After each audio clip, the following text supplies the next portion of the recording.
everybody, just want to let you know that as of today, Dead Meat Presents is being rebranded to Dead Meat Games, your horror save haven, and it's gonna be run by this guy. Hey, it's your Uncle Zoran here. That's right, we are moving Kill Count Games over to the brand new Dead Meat Games channel. I am going to be doing my live streams that I do every Thursday for gaming. I'm also going to be doing a news show for video game news, and we have a brand new podcast. And that's gonna be alternating with the Dead Meat podcast every other week, so you'll have a podcast every week now. That's all coming to you this month in May, so subscribe to Dead Meat Games and get ready for it. That's right, be good players.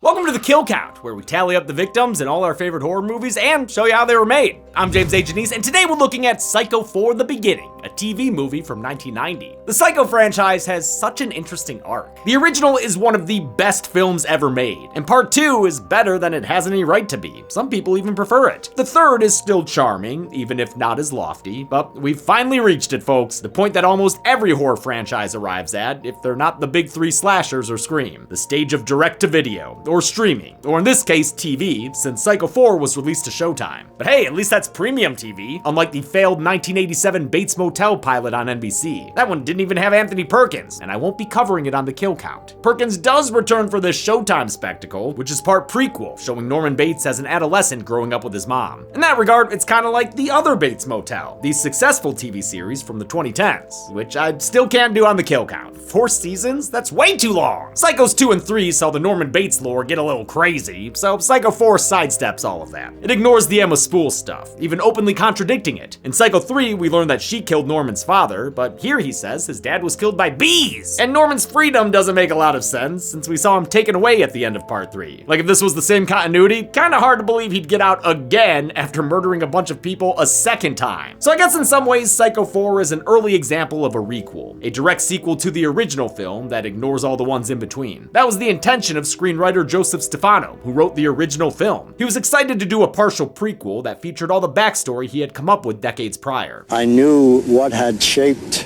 Norman Bates, and now I'm getting an opportunity to tell you about it. I think The Beginning is definitely the weakest of the OG Psycho films. It's shot with the pacing of the original, but without Hitchcock's mastery of suspense. After part 2's captivating story and part 3's almost experimental style, Psycho 4 feels like a regression, too afraid to try anything new. That's true even with the score, which reuses a lot of Bernard Herrmann's work from the original. Graham Revell does the rest, but his mimicry of Herrmann's style is so good, it gets lost among the recycled cues. But hey, it's not all bad. It's fun seeing Norman's childhood, and it engages with an interesting theme of nature versus nurture, questioning if he became who he is because of the way his mom treated him, or because of her genes he inherited. The cast is also great, especially Olivia Hussey as Norman's hot mom, and CCH Pounder as a radio host. And of course, as always, Anthony Perkins, in what would be his final performance as Norman Bates, since he passed away just 2 years after this movie's release. So in a lot of ways, the beginning is the end. And you know what else counts as ends? Kills. So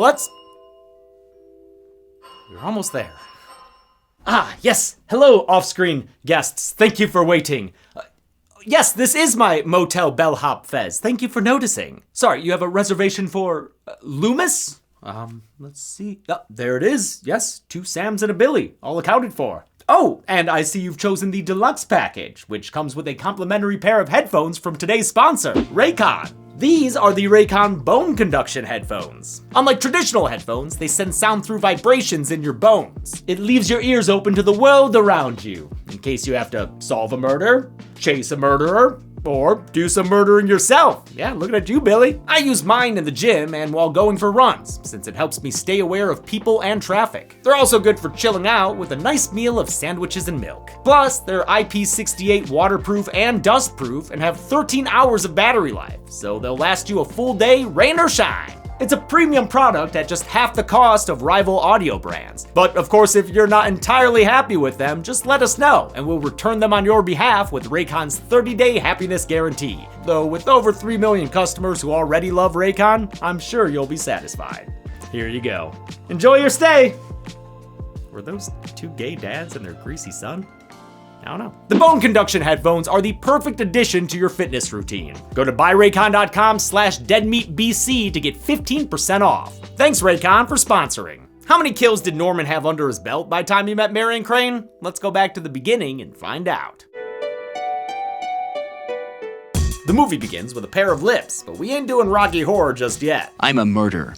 I killed my own mother. This dude is a mother killer, the topic of tonight's Fran Ambrose show. That's Fran Ambrose. She's got a psychologist, Dr. Leo Richmond, with her, who wrote a whole damn book about the subject. I wrote about boys because they happen to be my sphere of expertise. Okay, but maybe don't say it like that. The first boy in his sphere was actually Norman Bates 30 years ago, and look who just called into the show. It's Norman, calling himself Ed, possibly as a reference to Geen, and he's in a nice house with a fancy kitchen. He's a Fran Ambrose fan, a Fambrose, and he can't believe the show they're doing tonight. It's right up his alley. He tells them that not only did he kill his mother, he's gonna have to kill again tonight. Dun dun dun. He uses the show like a therapy session and tells a tale from 1951, back when he was played by Henry Thomas, past E.T. Lovin' Elliott and future member of the Flanafam. Thomas was an 18-year-old recent high school grad, and this was his first time on set without his parents, making him feel like a man. Teenage Norman was treated like a man too, getting hit on by hot little ladies like Holly here. She's horny for the 4th of July. Do fireworks get you hot? Not inordinately. Inordinately. I love sexy words. Oh, actually, she's just horny for Norman. She's grabbing his nuts right then and there. Salty!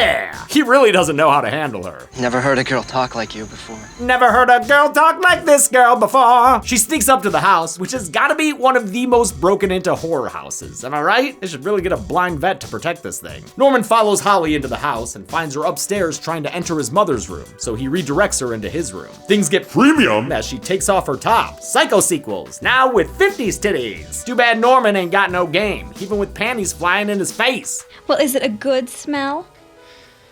Not inordinately. Wait, that worked on her? All right, I haven't been this wrong about a pickup's effectiveness since Chopping Mall. You smell like pepperoni. Well, if that's the way you feel. Wait a minute. What? I like pepperoni. Norman starts roaming with his hands beneath the blanket, but before you know it, he's gotta go check on Mom. How's she doing, kid? Get that whore out of my house. No, same old, same old. Except, wait a minute, is she moving? Yeah, dude, there's definitely someone blinking right there. But the shot from the front shows a skeleton shadow as Norman takes the wig for himself. It goes real well with his favorite stabbing dress. When Holly comes a-looking for her boy toy, she gets an eye full of Mom and a chest full of knife. A bewigged and nightgowned Norman Bates stabs her to death. Takes him a long time to do it, but get this, little bastard's already got his catchphrase down. Oh God, Mother! Blood! Blood! This first kill was meant as Norman taking out his repressed sexuality. He's all screwed up and can't orgasm in a normal way, so this is how he gets the fluid spurting. Henry Thomas got a little too excited on set, too. While stabbing at a piece of balsa wood with a real kitchen knife, he wound up slipping his hand down the blade and cutting it open. It's my souvenir from Psycho 4. Back in the present, Norman starts to feel vulnerable and hangs up, just in time to cut his thumb and bring out a callback. Wait, if this is in color, does that mean they're using strawberry syrup? Turns out Norman is married now, and he calls his wife Connie, who's stuck at work, even though it's his birthday. Womp womp. And even worse, she recently told him that she's pregnant. Wait, shouldn't that be good news? If it's such good news, why would I be upset? I don't know, man. I'm asking you. He calls back into Fran Ambrose, who really wants to know what made Norman kill his mom. Did she smother you in some way? The way some of us mothers do with our kids? Not inordinately. Okay, his use of that line is a callback to the original, but in that movie, Marion Crane said it. Are you unhappy?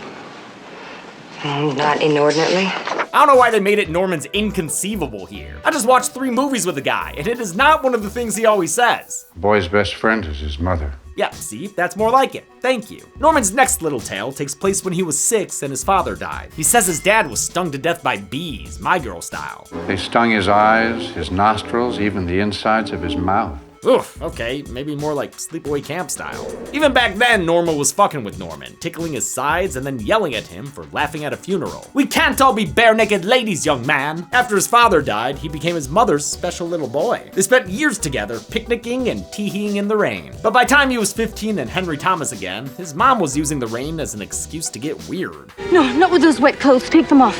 Yeah, 15 is way too old to have wet snuggle times with their hot mom. Norman realizes that with a stirring in his loins that causes him to flee the room. Norma follows and pouts after him in a way that's way too close to flirting for comfort. Mother, go back to bed. You'll catch cold. A lot you'd care. Sometimes I think you loathe me. Then she finds a lingerie catalog, and oh boy, does that set her off. She forces him to go outside in the rain in his underwear to throw away the smut, humiliating him before vacillating back to kindness. Someday I'm gonna wish I'd been firmer with you.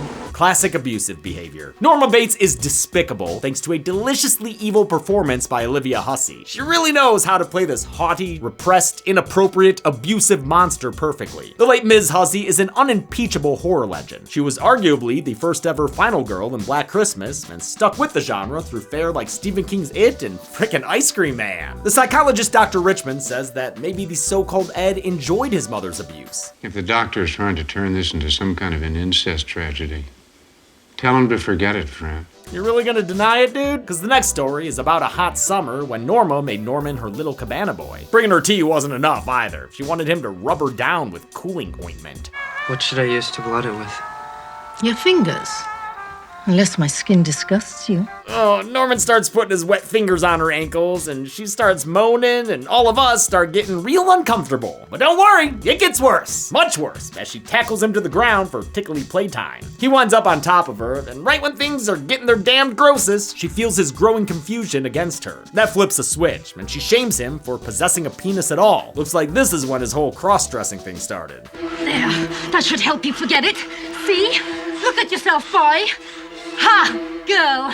Yes, girl. Psycho 4 is horrific, but not through violence and bloody kills. By 1990, those were a dime a dozen, so instead it goes for psychological horror, like literally Freudian and shit. The rolling on the floor to me was the most upsetting, because I have 2 boys of my own, and I could not imagine ever treating my kids that way. That discomfort didn't stop Hussey from fully committing to the monstrous Mrs. Bates, even if she wasn't what everyone necessarily envisioned for the character. Hey, Mrs. Bates is kind of hot. Damn, Mother's hot. No, you can't say it, but that made me feel disgusting and dirty as a viewer because I thought she was hot and he thinks she's hot and you're like, oh, that's gross. Like, what if you had a hot mom like that? The hotness was intentional. She was meant to be as attractive as Norman was in the first movie, the little cutie. Norma locks Norman in the closet, and I don't think the poor guy ever really got out. I mean, he's still on the floor at home having flashbacks into the phone. Fran Ambrose getting way more than she bargained for. Norman takes a break, and Dr. Richmond tells the rest of the radio station he's pretty sure they're talking to Norman Bates. Remember, I was the one who examined him right after he killed that girl in the shower. And he is, in fact, meant to be the same character from the end of Psycho, though their names are a bit different. Dr. Fred Richmond versus Dr. Leo Richmond. He's recast too, since OG actor Simon Oakland had passed away earlier in the decade. Everyone at the station is worried about how Norman said he's gonna kill someone else tonight. Fran intends to figure out who his next victim might be, so she gets him to keep talking, picking things up about a year after his mom locked him in the closet. This was when she found out the interstate highway was being built a few miles away, threatening to put their motel out of business. She uses it as an excuse to hit Norman and remind him that she almost died giving birth to him. I should have killed you in my womb. You sure as hell tried to kill me getting out of it! And yet, Norman still defends his mother to Fran Ambrose, who takes a short break. As the camera spins around them, she and Dr. Richmond argue about getting the police involved. He wants to call them immediately, but she thinks she can talk Norman down, and her producer doesn't mind if it keeps the listeners tuned in. Ratings have nothing to do with it. They do to me. Her producer Mike is played by John Landis, the controversial filmmaker who made An American Werewolf in London. He's here because he helped Mick Garris get the directing job. And the other station worker is Cynthia Garris, Mick's wife, who's still with him to this day. Such a lovely couple. They're like a pair of beautiful elves. This is my first time covering a movie by Mick Garris, a highly decorated horror filmmaker. He co-wrote Hocus Pocus and directed a ton of work, including segments and episodes in anthological movies and series, and a few Stephen King miniseries adaptations like the 1997 version of The Shining that King wrote himself. Garris was kind enough to guest on that meetup show I did back in the day, and is a beloved nexus of the horror community. His podcast Postmortem ran for 8 years, and is the gold standard of interviews with horror creatives. Perkins wanted to direct Psycho 4 himself, but after Psycho 3 kind of flopped, Universal said absolutely not. They hired Garris over Perkins' personal choice for his replacement, Noel Black, who had directed him in Pretty Poison 22 years prior. Perkins eventually agreed to Garris, even though the director was pretty green, having only done some TV episodes and Critters 2, which Zoran covered on the Kill Count. Garris described Perkins as challenging and near bullying, openly questioning and quarreling with the director in front of the crew. Mick being a new director and being so young, that Anthony really felt he had to test Mick a lot, test him while they were shooting, and it was very hard for Mick. Garris is diplomatic about it though, saying he understood the situation since Perkins felt such an ownership over the character and the franchise. It was obvious that he had wanted to direct the film, and no matter who was directing it, it would have been difficult to earn his respect. He wound up being almost grateful for the experience, and appreciated when Perkins said the finished film was his favorite Psycho sequel. I'm really glad I did it, but I'm glad that not all actors are like that. Dr. Richmond exits the station and the movie as they come back from the break with Norman still on the line. He says he met his wife Connie at the institution. She was his psychologist? Oh, you can't date your doctor, dude. Nobody wants this. Norman's next flashback is after his mom started dating a dude named Chet, with whom she would have dalliances at the motel in cabin 1. And you know what that means. Little shirtless Normie went straight down and moved that peepin' painting, which he said was set up by his dad. I guess he's getting the pervy genes from both sides. Into the hole he peeked for a look at his mom's boyfriend. Oh, and a look at his mom's boobs. If the doctor is trying to turn this into some kind of an incest tragedy. You have done that yourself. The next morning, Norma says she's gonna marry Chet just as soon as he gets divorced. That's awesome news for Norman. Chet has all the hallmarks of a great dad. He's got dadly advice. You only want to be naked around a lady when you're having sex with her. And he can teach him how to box in his boxers and or be a Looney Tune. He can't get Norman to take a swing, though, not until he matches this movie's freak. You know, your mama swore to me you was a boy. You know, she said you wasn't too badly hung either. That's what she said.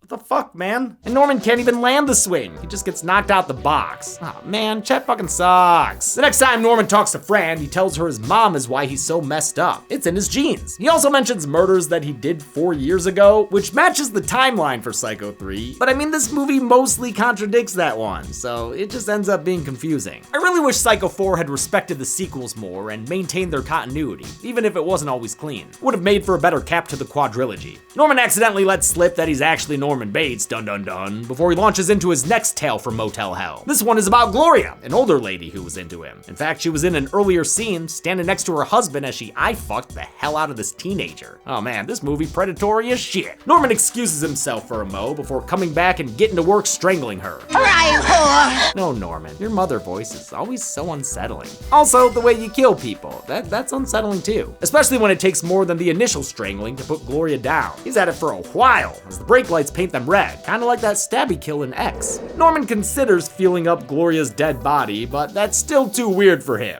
for now. He'll warm up to it later. He still has time to establish another pattern of behavior though. Yep, there it is, the old car in a swamp routine.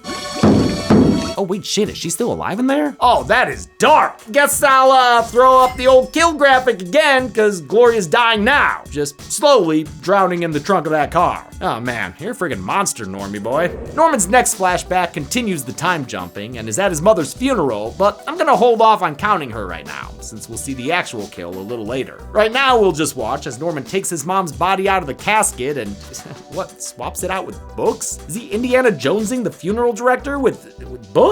Now, I don't know if you know this, but Norman has a hobby. Stuffing things. In case you forgot, they remind you. I have this hobby, taxidermy. Norman wasted no time stuffing his dead mom's body. And if that phrasing bothers you, don't blame me, okay? This movie set it up with their little tickle time. Norman reveals who he's going to kill tonight, which any viewer half paying attention could have told you.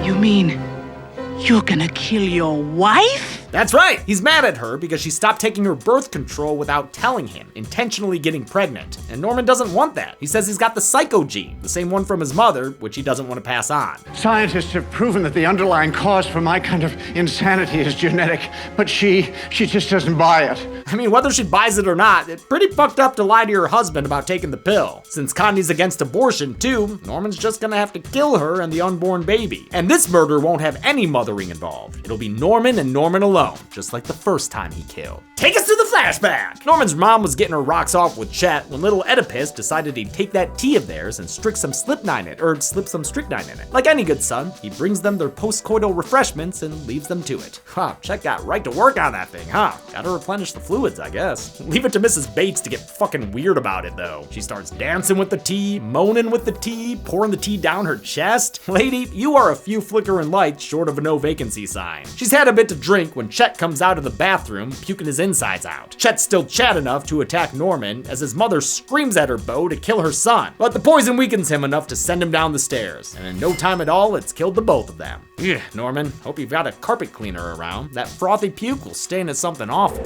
Norman drags his mother's body into the fruit cellar, where, surprise, she's still alive. Man, this episode's really making a mess of those kill graphics. Norman puts his mom in a rocking chair, giving us a much more familiar angle of her. Then she dies? Yeah? Is she dead yet? It's taken four freaking ever! Okay, there it is. She's finally dead and on the count. Good job, Norman, you did. Oh, come on! Chet comes back for one last scare, but it's still not enough to keep him off the count. Okay, are you two done now? Stay down! Great, we can finally move on with the film. Oh, we've got the candy corn. Just had to do it to him.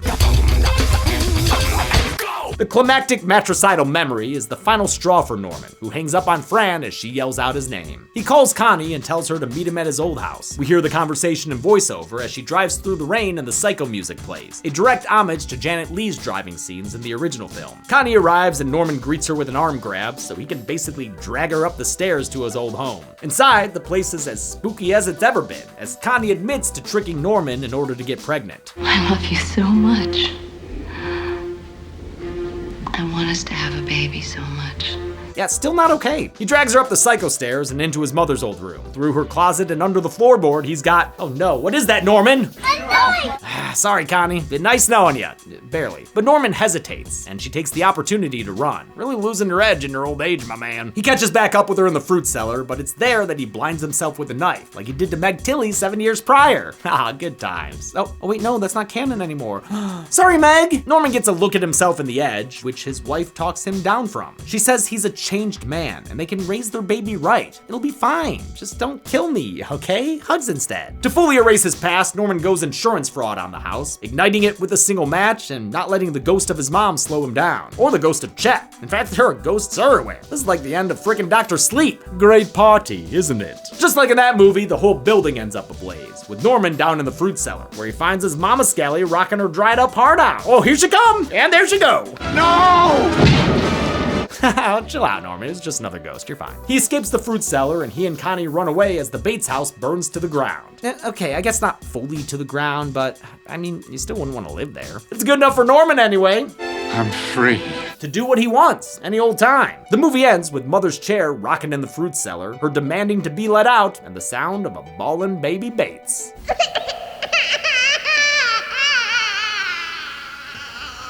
Norman normally rates the Bates James, have you seen Better Zorn around? I haven't seen him in like 2 weeks. I haven't seen them, okay? And you guys need to stop interrupting me during my to the numbers bits because I'm running out of ways to kill you. Wait, what? Nothing. Look over there. Ooh, okay. Drive hard. This is our stop. There were only 5 kills in Psycho 4 at the beginning, and boy did most of them take a while. The victims consisted of 3 women and 2 men, giving us a red majority pie chart. I was surprised to learn we've seen this count and breakdown 8 times before. Feels like the red majority's happening more often lately.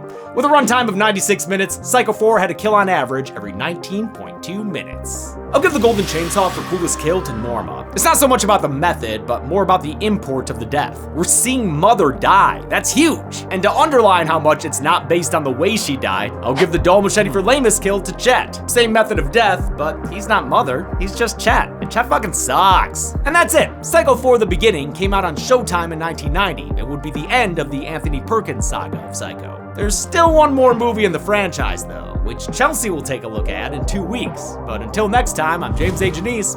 This has been The Kill Count. On the next Kill Count. Looking for a getaway? Need a place to rest? Oh, I'm very tired. Then why not try the best motel off the main highway? The sheriff wants you to connect him with the Bates Motel. That's the one. This fine family establishment has just what you need, whether it be a hearty meal, She'll just sandwiches and milk, a lovely view, or a good old-fashioned hospitality. If you want anything at all, just tap on the wall. Just ring the bell